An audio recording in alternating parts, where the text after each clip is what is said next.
Hoy nos acompañan Roberto Aspiazú, director ejecutivo del Comité Empresarial Ecuatoriano, periodista y analista económico, y Pedro Donoso, analista político y director de la firma ICARE. Gracias por estar un nuevo domingo en Políticamente Correcto.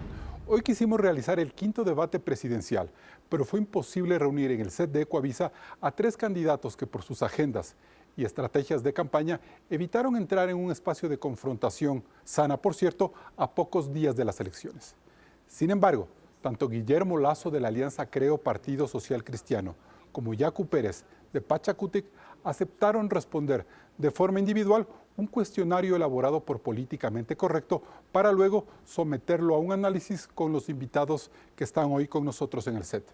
Quiero dejar en claro que Andrés Arauz, candidato por Centro Democrático, no aceptó ninguna de las invitaciones formuladas por este espacio de opinión, por lo que dejamos constancia de su ausencia. Claudia, comenzamos. Carlos, estamos a una semana de las elecciones generales y la mayoría de encuestas pone a estos 3 candidatos con la mayor probabilidad de ir a la segunda vuelta. 2 militan en la izquierda y 1 en el centro derecha más conservador. Veamos. Andrés Arauz era una figura desconocida hasta que el expresidente Rafael Correa lo escogió para que recuperara el poder con el que la Revolución Ciudadana gobernó 10 años, durante los cuales Arauz ejerció varios cargos públicos. Es un economista que se autodefine como patriota, demócrata y progresista. Pese a que ha criticado el modelo de la dolarización, dice que en su eventual gobierno lo fortalecerá mientras consigue que el Estado vuelva a tener la rectoría del sistema económico. Sus ideas lo ponen en la izquierda estatista y el populismo. Arauz recorre el país cobijado por el movimiento Centro Democrático y con una figura de cartón con la silueta de Correa. Espera que su liderazgo y carisma lo lleven a Carondelet. También en la izquierda, pero desde el ecologismo, se encuentra Yacu Pérez, el mestizo que se cambió el nombre en la lucha por la defensa del agua y la naturaleza. Dirigente indígena y prefecto de la SUAY. En el paro de octubre del 2019 defendió que no se eliminen los subsidios a los combustibles y pese al desborde de las protestas, Yacu dice que jamás hubo la idea de derrocar a Lenín Moreno. En esta campaña se ha alejado del ala radical del movimiento indígena, luciendo un discurso más hacia el centro, conciliador. Su principal oferta es poner fin a la explotación minera y habla de llegar a acuerdos con Estados Unidos.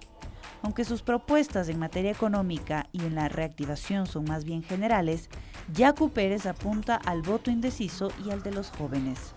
Al frente de los dos en la derecha está Guillermo Lasso, quien busca ser presidente del Ecuador luego de 2 intentos.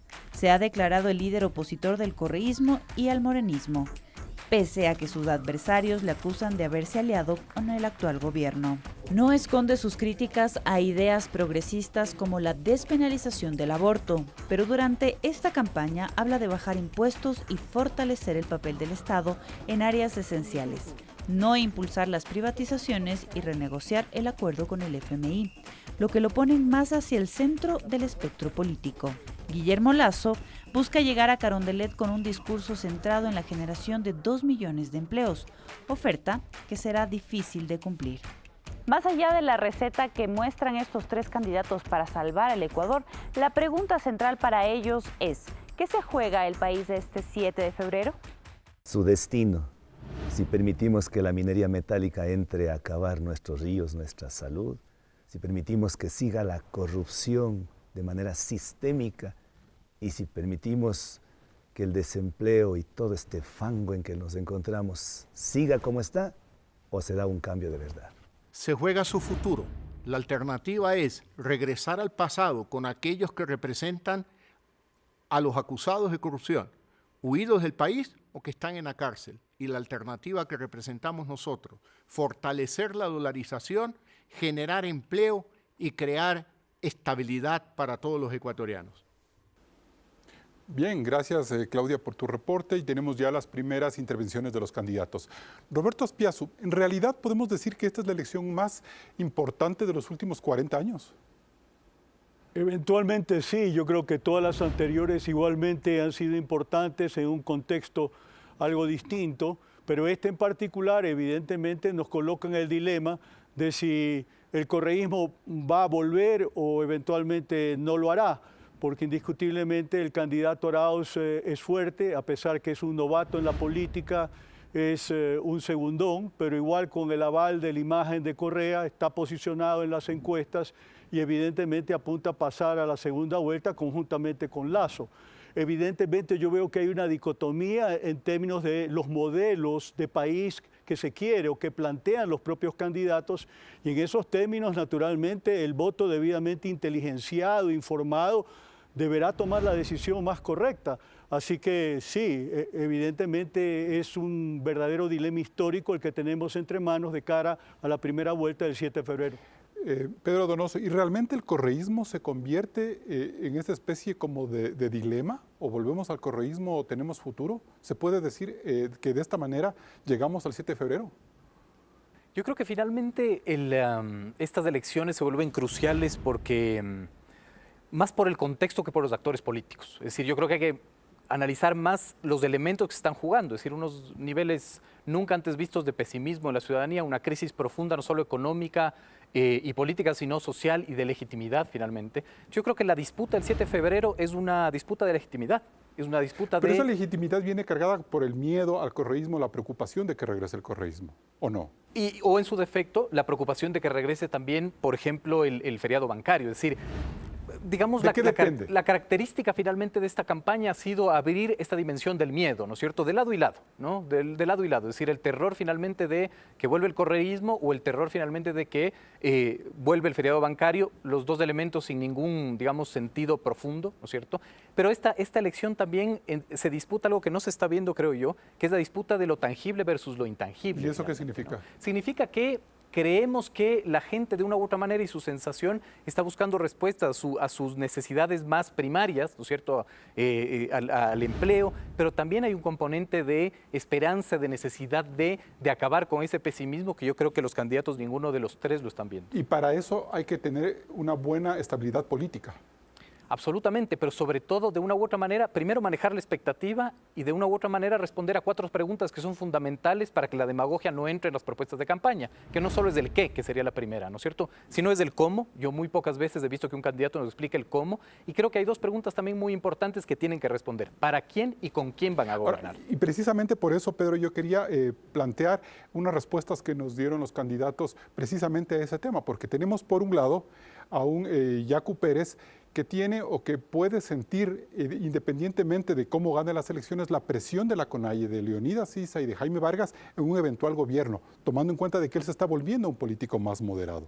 Y por otro lado está la necesidad de Guillermo Lasso de ampliar su acuerdo electoral con el Partido Social Cristiano y llevarlo 4 años más hacia la agenda legislativa. Y veamos lo que nos contestaron los 2 candidatos. Pero la CONAIE históricamente no ha sido un movimiento violento, jamás. En el levantamiento del 90, 92, reivindicaba, y no solamente para el movimiento indígena, sino una cuña que se dijo ahí: nada solo para los indios, sino también para los ecuatorianos. Otra cosa es que la dirigencia tengan otras visiones. No somos una sinagoga. Hay dirigentes que tienen un criterio, otros que tienen otro criterio, y es respetable, es democrático. No va a ser necesario esas presiones, porque yo no voy a dictar políticas que vayan en contra de nuestro pueblo. Manteniendo con sensatez el programa de gobierno y produciendo un diálogo directo para poder definir las mejores opciones para el Ecuador. El acuerdo es un acuerdo electoral, pero una vez que ganemos, no cabe duda que debemos de dar el siguiente paso: un acuerdo de gobernabilidad para beneficio del pueblo ecuatoriano. Bien, Roberto Espeazu, hoy tenemos unas 2 visiones. Un candidato indígena que puede llegar a ser presidente, pero con la presión de una CONAIE que es más radical a lo que él estaba planteando. Sí, y dice que la CONAIE no es violenta, pero verdaderamente eso contrasta con lo que sucedió en el paro indígena de 2019, en donde evidentemente fue una intentona de golpe de Estado asociados con el correísmo. Y de hecho el propio candidato Yacu Pérez prorrumpió en la sede de la Asamblea Nacional para proclamar un parlamento popular, de manera tal de que no deja de llamar la atención, viendo esto en retrospectiva, que la justicia no haya actuado de conformidad a la ley para sancionar a los responsables. Pero eso ya es naturalmente Roberto, ¿no cabe darle el beneficio de la duda a un Yacu Pérez más moderado, más centrista? Es verdad que su discurso ha tenido que centrarse como consecuencia de que la mayor parte del electorado ecuatoriano está en ese espacio, porque si él sigue con la posición, con el discurso radical de activista político, evidentemente no va a poder sumar los votos para llegar a la segunda vuelta. ¿Y cuando esté en el poder? Si es que llega al poder, obviamente. Pues yo pensaría que eso tendríamos que hablarlo después, porque de acuerdo a los números, él se ha venido quedando con algunos fallos que ha tenido en lo que tiene que ver con la promoción de su imagen y campaña electoral, como por ejemplo cuando dijo que iba a reemplazar los barriles de petróleo por barriles de agua. El discurso de Lasso, bastante más consistente, obviamente es el candidato más experimentado. Esta es su tercera campaña política. De hecho, ha tenido que sostener 3 programas de gobierno, pensaría yo, en muchos aspectos coincidentes, más allá de la propia coyuntura que correspondió en los años en donde postuló, pero evidentemente es alguien que está maduro, que gestionó un banco exitoso, que conoce muy bien el tema de las finanzas en general y naturalmente la de las finanzas públicas, así que esa es mi reflexión. Pero Pedro, un candidato fuerte como Lasso va a necesitar del Partido Social Cristiano siempre para poder gobernar. Es que una vez más estamos viendo candidatos que nos dan un diagnóstico, pero hablan muy poco del cómo, pero sobre todo del contexto. Bueno, pero Lasso ya está diciendo, yo necesito a los socialcristianos 4 años más. De acuerdo, pero ahí hay que preguntar a los socialcristianos si ellos van a necesitar de él. Es decir, para mí este maridazgo, que me parece que es una alianza muy importante electoral, también hay que preguntarse si será una alianza, digamos, para la gobernanza, ¿no? Pero no solo es la alianza, digamos, esa en la que nosotros tenemos que concentrarnos. Es decir, de ganar Lasso, ¿no es cierto?, va a tener que enfrentarse a un año que es absolutamente sui generis, ¿no es cierto?, con una crisis impresionante, con una expectativa del manejo de las vacunas, ¿no es cierto?, un año partido en la mitad con 2 gobiernos, del que sale y el que entra, etcétera, ¿no? Y en el caso de Yacu, con la presión del movimiento indígena. Yo creo que sí, porque además, digamos, Pérez intentando llegar al elector indeciso mestizo pierde la posibilidad de ser el candidato del indigenismo. Hay que entender que el indigenismo es un fenómeno social en sí mismo. Pero es muy chiquito en tamaño de población electoral. De acuerdo, pero eso nos lleva a otra reflexión que creo que es muy importante. En este país yo creo que nunca se procesó lo que pasó en octubre, más allá de las lecturas que se pueda tener, pero socialmente nunca se procesó. Y yo no veo que ningún candidato esté explotando el malestar que se generó en octubre. Y una de las características de esta campaña presidencial es que hemos venido manteniendo un periodo de crisis muy prolongado de al menos 5 años, que se ha agravado el último particularmente por el fenómeno de la pandemia. Y la reactivación económica está sujeta con mucho a políticas públicas vinculadas con la rapidez del proceso de vacunación y naturalmente de la contingencia de que suponga la aparición de nuevas cepas más agresivas en el país, de manera tal que son aspectos que hay que considerar como que gravitan en la proyección del futuro del Ecuador. Bien, tenemos entonces una primera reflexión política y damos ya un primer paso hacia una reflexión económica sobre lo que significa este tramo final de la campaña electoral. Nos vamos a un corte comercial. Recuerde que Políticamente Correcto Electoral está en vivo en Radio Suceso 101.7 FM Quito. También hay un reprise a las 20 horas. Enseguida regresamos. Todo parece indicar que la gran expectativa de esta campaña es la generación de empleo.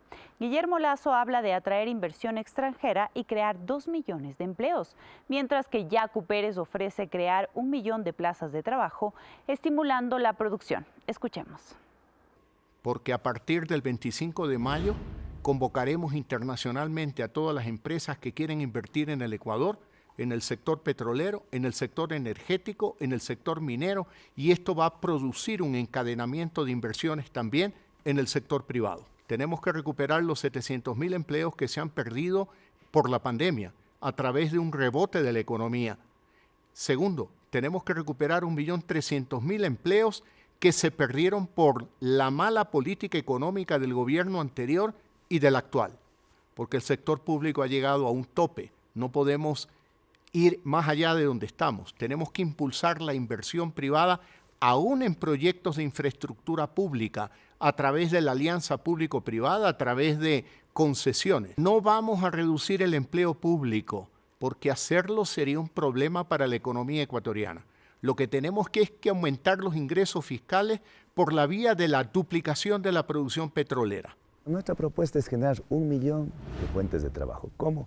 Implementando 500.000 unidades productivas destinadas a los sectores de agricultura, ganadería, apicultura, turismo, artesanías, comercio, en fin, dándoles créditos de $10,000 por 5 años, el primer año sin interés. El Estado en realidad lo único que va a apoyar es el primer año sin interés.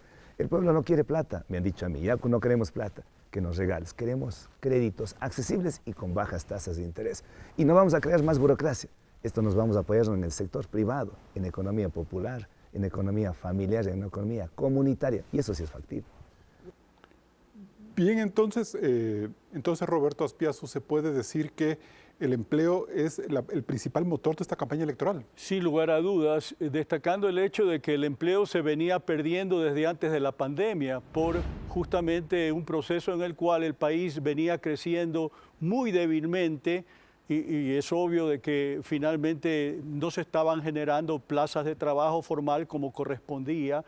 Y de acuerdo a las ofertas de campaña que se hicieron allá por 2007 y que nos hemos olvidado de que se iban a generar 2 millones de empleos también. Es decir, muchas veces cuando uno aborda estos temas entras en el baile de las cifras. Claro. ¿No? Y evidentemente tienes hoy por hoy pues 7.9 millones de ecuatorianos como parte de la fuerza laboral disponible y apenas 5.3 están marginados. Pero, Roberto, con esa expectativa la gente va a ir a votar en las urnas, es decir, este va a ser mi principal motor. Yo diría que sí, evidentemente el voto tiene un sentido utilitarista y en esos términos la gente va a votar con mucho pensando en quién le va a garantizar un empleo, un ingreso permanente, que es Bien. lo que se necesita para salir adelante. Como digo, la brecha que sigue existiendo entre el total de los ecuatorianos que están en capacidad y disponibilidad de trabajar y aquellos que verdaderamente lo están haciendo, pues se ha venido evidentemente reduciendo y hoy por hoy hay 5.3 millones que no tienen trabajo. Entonces la palabra mágica es empleo, Pedro. El político que más empleo ofrezca es el que va a ganar en las elecciones. Yo tengo que discrepar, pero hay varios elementos, ¿cierto? Lo primero es lo que ha dicho el doctor Azpiazu, que concuerdo totalmente, que es el tema de la vacuna. El problema es que estamos viendo a dos candidatos que están disfrazando el cómo, pero que en verdad es un qué. Es decir, nos dicen voy a generar 1,5 millones de empleos y lo voy a hacer con unidades productivas, pero ¿cómo lo vas a hacer? Bueno, pero también tenemos un candidato como Arauz que ofrece traer 4 millones de vacunas y resulta que en Argentina nada de eso existió, que es una falacia, ¿no? Absolutamente. Entonces son los tres. Pero Claro. es que digamos el problema es que estás ofreciendo algo en lo cual tú no tienes control. Nadie en el mundo tiene control. Italia, digamos, y el gobierno también está en problemas porque ofreció, ¿no es cierto? Y la farmacéutica no pudo producir. No tenemos control sobre eso. Entonces estamos manejando una expectativa. Pero por eso mismo, el empleo se vuelve primordial en estas elecciones. De acuerdo, pero ¿cómo vas a generar tu empleo si no hay Ahí te están cierto? diciendo inversión extranjera sanitaria? o tema productivo. De acuerdo, totalmente. Pero yo creo que también hay este tema de la intangibilidad que no se ve. Yo no creo que solo es un tema de empleo. En la encuesta de clima social es muy interesante cuando el encuestador le pregunta a los encuestados, ¿no es cierto?, ¿por qué usted se mantiene en el voto duro o por qué se mantendría en el voto duro? Son dos razones. ¿El voto duro de quién? De uno u De otro cualquier candidato, de candidato, Arauz ¿ya? o Lasso, ¿no es cierto? Y son dos razones que están netamente en lo intangible. Porque quiero que regrese el bienestar del pasado, dicen los que quieren votar por Arauz, y porque quiero un cambio, dicen los que van a votar Ahora, por Lasso. Sí, a ver, brevemente, Roberto, para irme a Una otra pregunta. acotación Sí, que quería súper hacer. corto. Lo interesante también es que los dos candidatos, a pesar de estar en antípodas ideológicas, coinciden en la necesidad de no continuar creciendo la burocracia, Perfecto. porque evidentemente el tamaño del Estado no Se da refiere para más. a Yacu y al candidato Lasso. Me refiero a Yacu y al candidato Lasso, que en esos términos manejan un mismo discurso que va en la línea del sentido común, porque Ecuador en último tiempo se ha venido manejando con una sucesión de déficits fiscales que no dan para Ahora, más. otra cosa más quería preguntarles ya para avanzar en este bloque. ¿Y cómo evaluar el asistencialismo? Esta sensación de bienestar, Pedro, Roberto, que ustedes plantean, cuando les proponemos nosotros a los candidatos Guillermo Lasso y Yacu Pérez en este momento, preguntarles que si el gobierno de Moreno entregará $500 a 570,000 personas desempleadas y $120 a 500,000 de familias, ¿por qué entonces decir que la propuesta de Arauz de entregar $1,000 a 1 millón de familias en la primera semana de gobierno es demagogia? Y esto no respondieron los candidatos entrevistados. Porque el financiamiento en un caso proviene de organismos multilaterales de crédito, dinero real, y en el otro es una propuesta en el aire, hueca, con dinero que no le pertenece al gobierno. Ese dinero del Banco Central le pertenece a los depositantes de la banca, a los municipios, a las prefecturas y al sistema de seguridad social del Ecuador.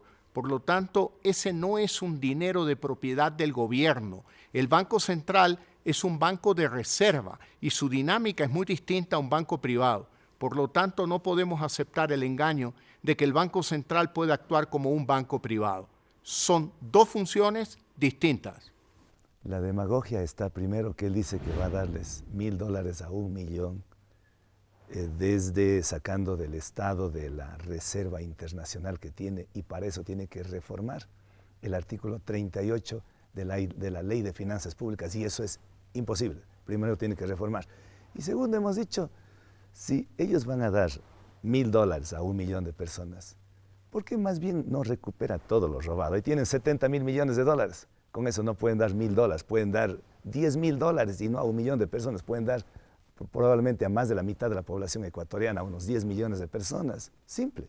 Después de recibir esos $1.000, probablemente algunos ese día de tan alegres que tienen porque no han visto en su vida los $1.000, probablemente ese día se vayan todos en cervezas y se acabe.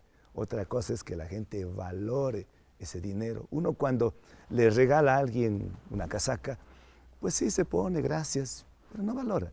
Otra cosa es que cuando uno adquiere esa misma casaca con el sudor de la frente, eso dice, esta casaca me costó, la cuido más y me dura más tiempo. Bien, y esa sensación de bienestar es votar por un candidato que te puede ofrecer $1.000 en la primera semana de gobierno, Roberto. Yo lo primero que podría decir es que la gente lo que quiere es empleo, trabajo digno, no necesariamente una dávida que se la van a gastar inmediatamente y como bien decía el candidato Yacu, de repente se van a mandar una farra y el dinero ya desapareció. Pero si los políticos nos defraudan tanto, que nos regalen al menos eso, es un voto utilitario también. La lectura que yo tengo es que el gobierno de Lenín Moreno de alguna manera ha querido hacer una movida con el apoyo de organismos multilaterales de desarrollo para quitarle piso a esta que ha sido una de las principales ofertas de campaña del candidato Arauz, que le ha permitido posicionarse con fuerza en las encuestas, considerando que hay mucha gente que está pues sin dinero y con urgentes necesidades que satisfacer. ¿Le resultará a Moreno esa estrategia? Veamos qué es lo que sucede, pero por otra parte la argumentación que se expone respecto a que no hay esa disponibilidad de dinero en la reserva, porque esa es plata ajena, no es plata del Estado ecuatoriano. Pero la gente eso no lo va a discernir este momento, pero Roberto. De una manera u otra pues se está haciendo demagogia a través de esto y se va a entregar ese dinero vía electrónica, lo que quiere decir que el correísmo vuelve a la antigua maña de emitir dinero sin sustento en un escenario de dolarización. Perfecto. Pedro. Yo creo que la discusión es más líquida finalmente. O sea, yo no quiero hablar de economía, quiero hablar, digamos, pero políticamente el manejo del bienestar, totalmente, de la dádiva, de la demagogia. Yo quiero ir al concepto del voto finalmente. Yo discrepo en que el voto es una herramienta utilitaria. Yo creo, en cambio, que la gente, digamos, además con este altísimo pesimismo, 9 de cada 10 ecuatorianos pesimistas, creo que utilizan al voto de manera reivindicativa. Es decir, si nos ponemos a pensar sociológicamente hablando, ¿no es cierto? Cuando votamos todos somos exactamente iguales. Es decir, el voto de Pedro es exactamente igual que el voto de Luis, ¿no es cierto? Yo creo que con ese sentido la gente vota. Con la lógica de decir, yo con mi voto, digamos, establezco o una reivindicación o incluso un castigo. Entonces, una dádiva. O una dádiva. De acuerdo. Entonces, ¿sí puede funcionar ese tipo de promesas de los $1.000? Yo creo que sí, pero no únicamente esa promesa. Tiene que ver mucho más allá. Una campaña política no la ganas en 40 días, la ganas en 4 años. La ganas finalmente en restableciendo y resignificando los conceptos, ¿no es cierto?, con los cuales tú te postulas y te promueves finalmente como candidato. Yo creo que ahí está la clave. Bien, nos vamos a un siguiente corte comercial. Seguimos en Políticamente Correcto. El tema de la minería también es muy importante durante esta campaña electoral. Luego del corte analizaremos las propuestas de los candidatos. Siga con la señal de Coavisa.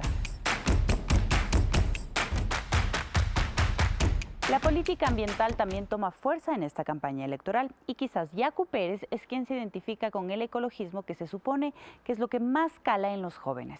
Por eso le preguntamos a los dos candidatos si en el 2020 Ecuador recibió $400 millones en inversión extranjera por minería, que es casi la mitad de todo el dinero que entró al país, ¿se puede prescindir de esta actividad?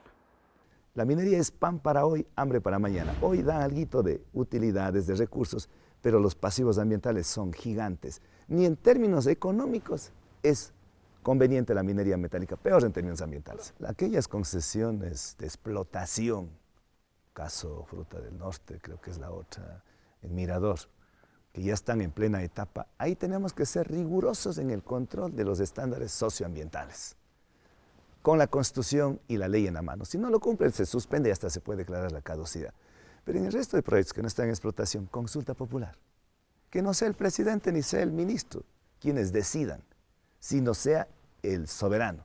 Los ecuatorianos en las urnas, si están o no de acuerdo que haya explotación minera en fuentes de agua, en cabeceras de ríos, en humedales, en páramos, en lugares sensibles y frágiles, no pensando solamente en nosotros, sino en nuestros hijos, porque el agua cada vez es más escaso. No, no se puede prescindir de esa actividad.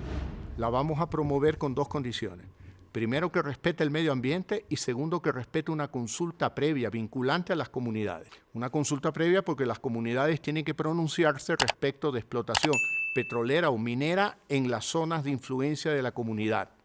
Y vamos a respetar esa decisión. Y por otro lado, en el siglo XXI ya existe suficiente tecnología como para explotar minerales y petróleos sin afectar el medio ambiente. Yo no estoy de acuerdo en la explotación minera cerca de los pajonales y de los páramos, que generan el agua de la cual se nutre algunas ciudades del Ecuador como Cuenca.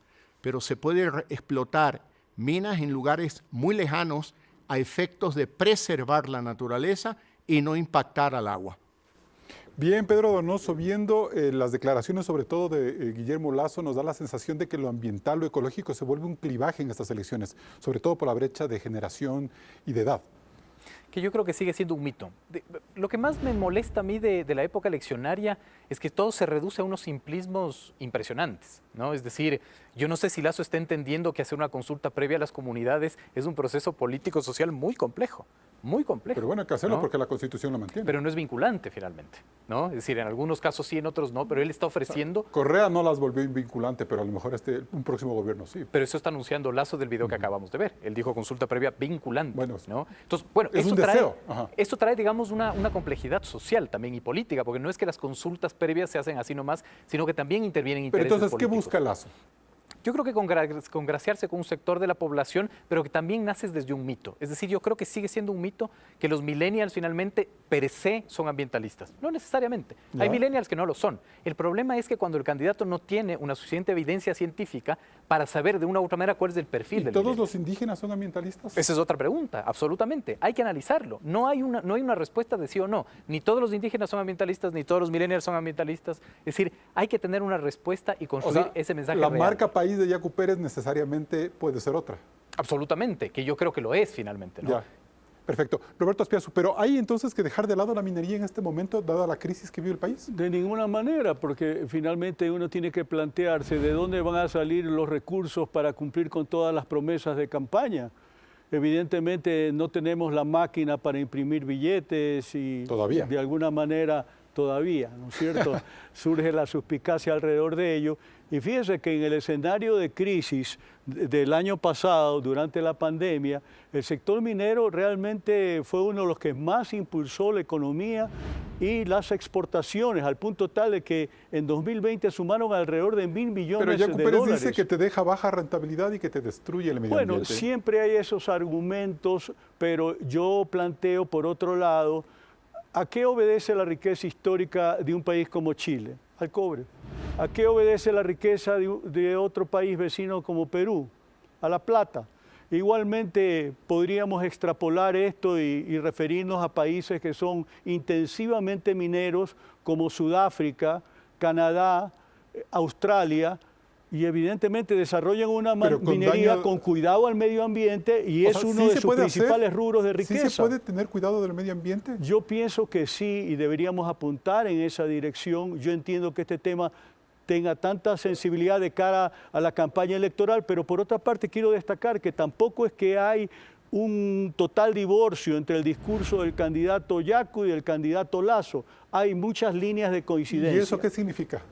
Bueno, porque evidentemente el discurso político tiene que estar alineado con el interés de los votantes y en esos términos, como hay muchos millennials que se ocupan y que se preocupan del tema de la explotación minera y del daño que pueda ocasionar el medio ambiente, entonces es obvio que ese discurso procura captar esa atracción. Roberto, ¿y quiere usted escuchar otra coincidencia entre Lasso y el candidato Pérez? Por favor. Escuchemos esta respuesta cuando le preguntamos si hay que volver a subsidiar los combustibles en el Ecuador. Yo tengo que ser coherente. Algunos me acusan de que ya no soy ecologista porque voy a permitir los subsidios. Pero las luchas de octubre fue porque se intentaba eliminar el subsidio de los combustibles. Digamos, eliminó el subsidio de los combustibles. Hay que hacer un estudio riguroso, pero en primera instancia una focalización inversa, no a los más pobres, sino a los que más tienen. Y yo creo que los más pobres deben tener el subsidio. También la transportación pública, porque la transportación pública, igual los pesqueros, ellos están dando un servicio público. El rato que suben la gasolina, sube el transporte, y cuando suben los transportes, suben los alimentos. Al final se repercute en contra de nuestro pueblo, en contra de los más pobres. Eso hay que evitar. Eso es simplemente tener sensibilidad social. Un país productor de petróleo no debe tener los precios internacionales de los combustibles. Los subsidios son para los pobres, no son para los ricos, ni para el narcotráfico, ni tampoco para el contrabando. Por lo tanto, focalizaremos los subsidios en función del interés del pueblo ecuatoriano. Bien, ahí está, Roberto, focalizar subsidios y tener precios baratos para los pobres. ¿Esa es la fórmula ideal que necesita el país?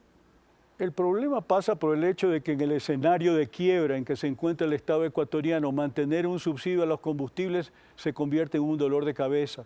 Yo entiendo que políticamente el tema tiene que ser manejado con pinzas, de una forma muy delicada para evitar una reacción social desproporcionada, porque evidentemente el tema es sumamente sensible, lo vimos en el levantamiento indígena de octubre de 2019, pero por otra parte, la política pública tiene que tender en lo que esto se refiere a un sinceramiento de los precios, tal como sucede hoy por hoy en la mayor parte de los países de la región y del mundo. ¿Pero la focalización no es buena, como plantean los candidatos? La focalización es una alternativa y naturalmente hay que seguir trabajando en esa dirección. Por ejemplo, yo soy partidario de mantener el subsidio al gas licuado, pero el resto de combustibles tiene que ir progresivamente a niveles de mercado internacional, sencillamente por el hecho de que el Estado no está en capacidad de soportar el subsidio, pues tenemos que tomar conciencia de que hay un enorme desequilibrio entre los ingresos y los gastos, y en la medida que no se ponga orden en eso,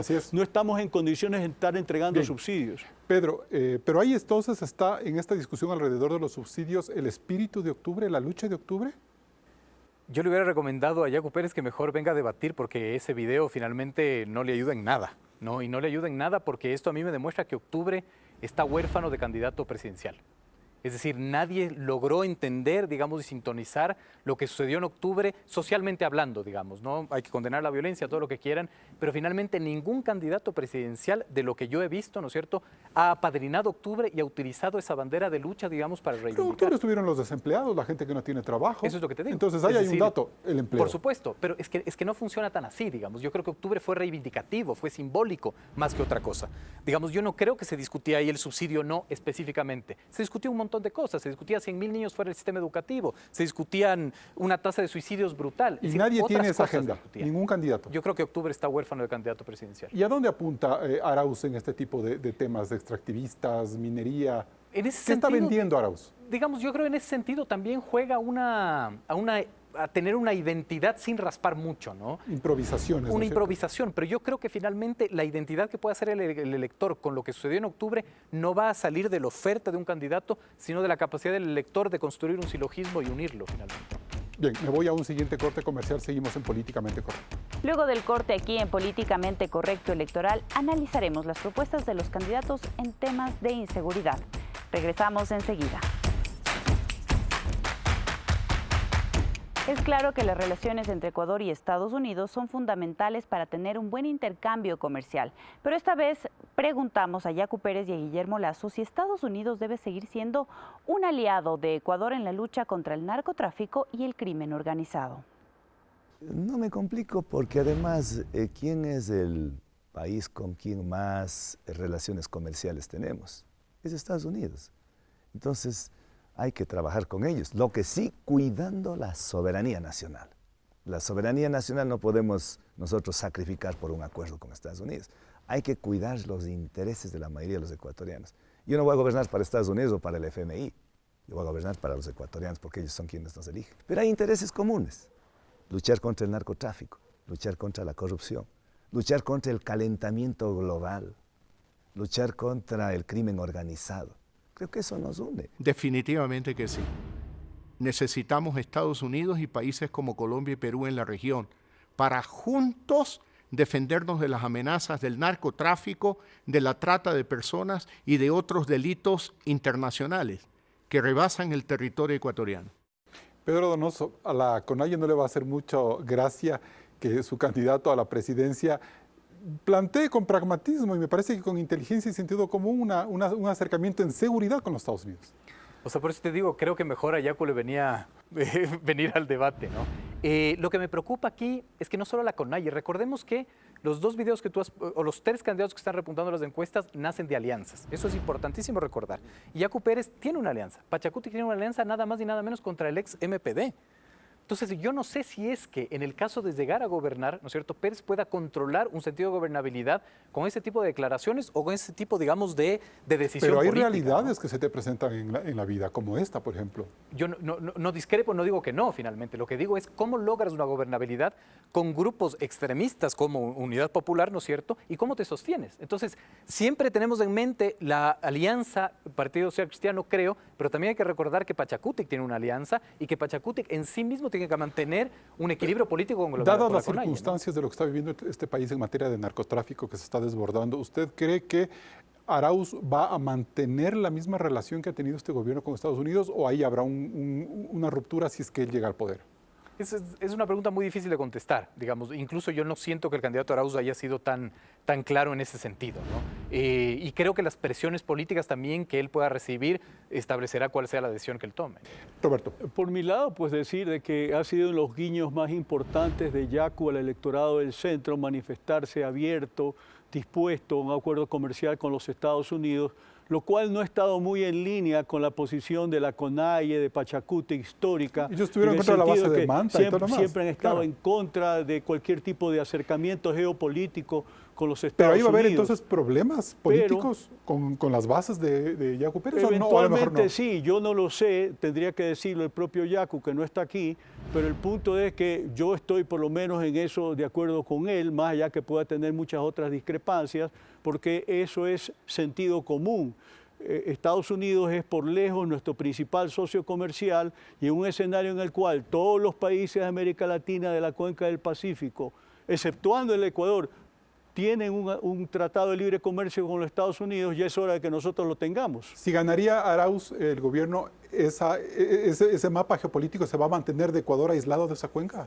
Lamentablemente, si gana Arauz, va a haber un reformulamiento de la geopolítica y Ecuador nuevamente se alineará con los países perdedores y fracasados del socialismo del siglo XXI, como Venezuela, Nicaragua, Argentina. Y que estamos viviendo ya las consecuencias de esa migración, por ejemplo. Lo estamos viendo, imagínense, justamente en esta semana hemos visto cómo un gran grupo de venezolanos se encuentran atrapados en Huaquillas tratando de cruzar la frontera y no pueden hacerlo porque los peruanos han desplegado una fuerza militar inusual para impedirlo.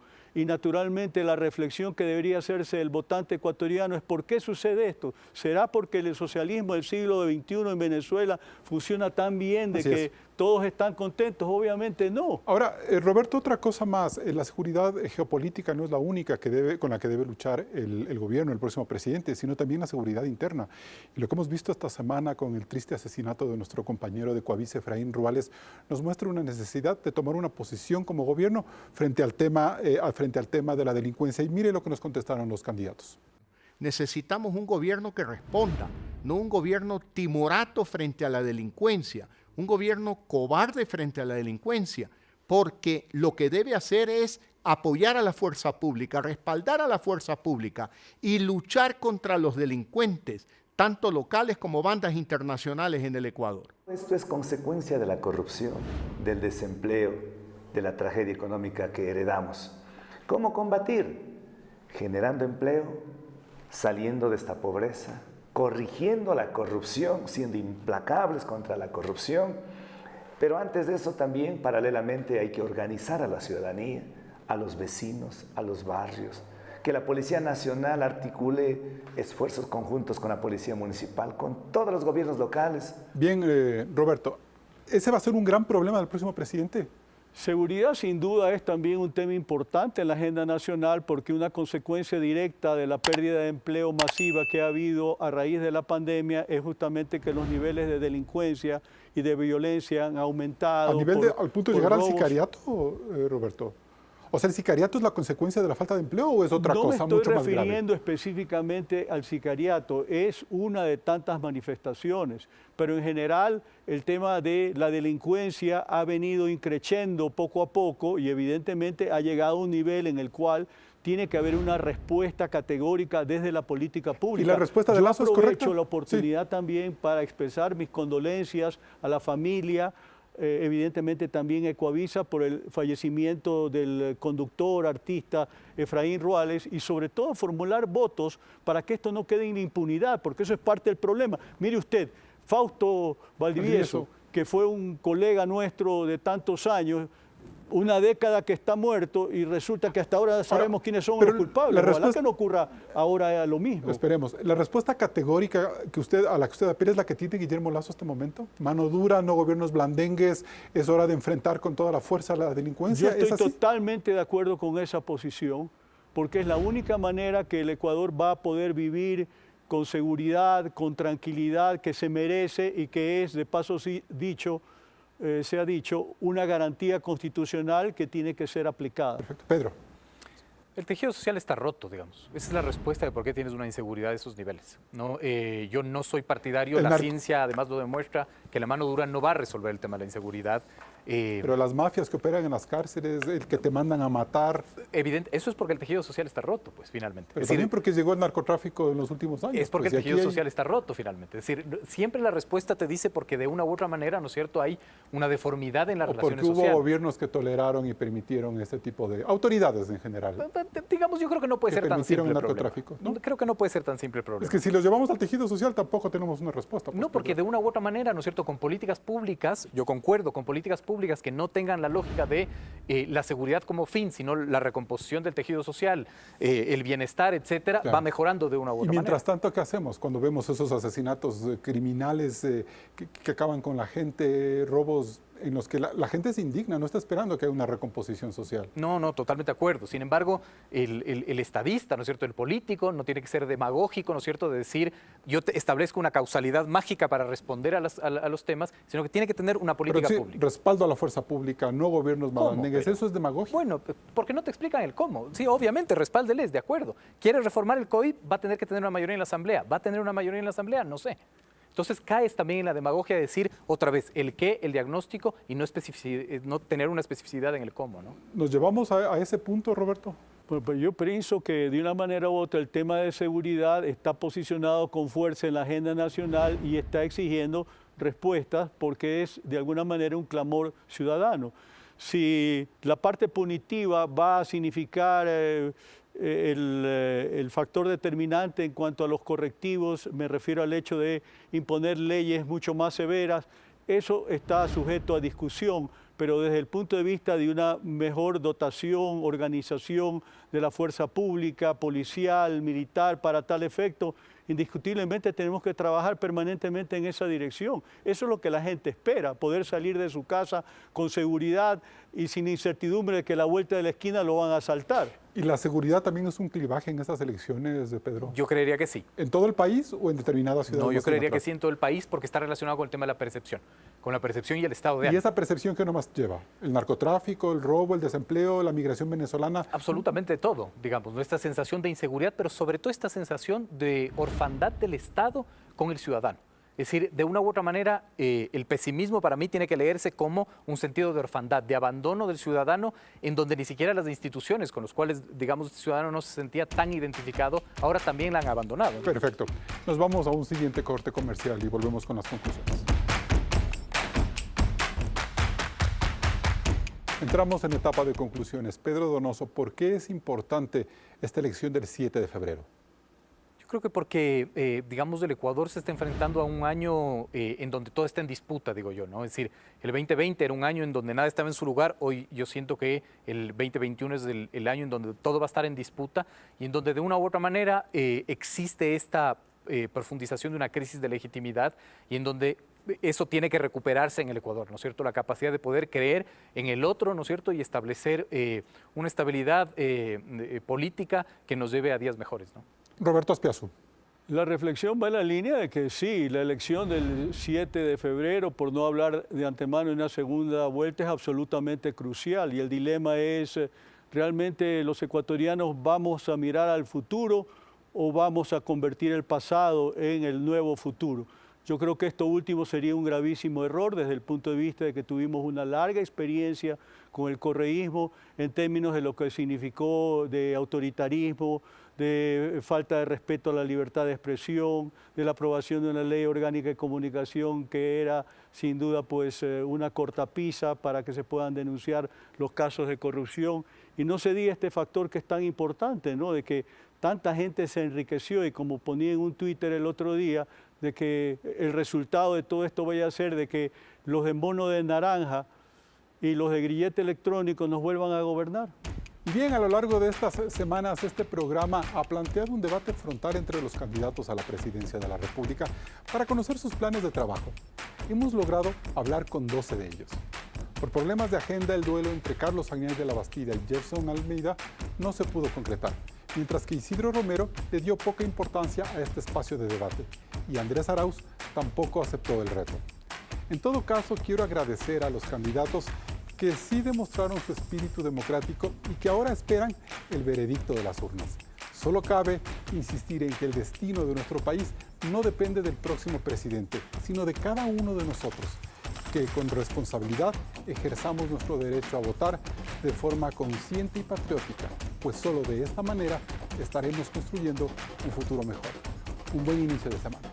Y con estas reflexiones cerramos este programa de Políticamente Correcto Electoral y también nos queremos solidarizar con la familia y amigos de nuestro compañero Efraín Ruales, que fue asesinado esta semana. Esperamos que se haga justicia. Hasta el próximo programa.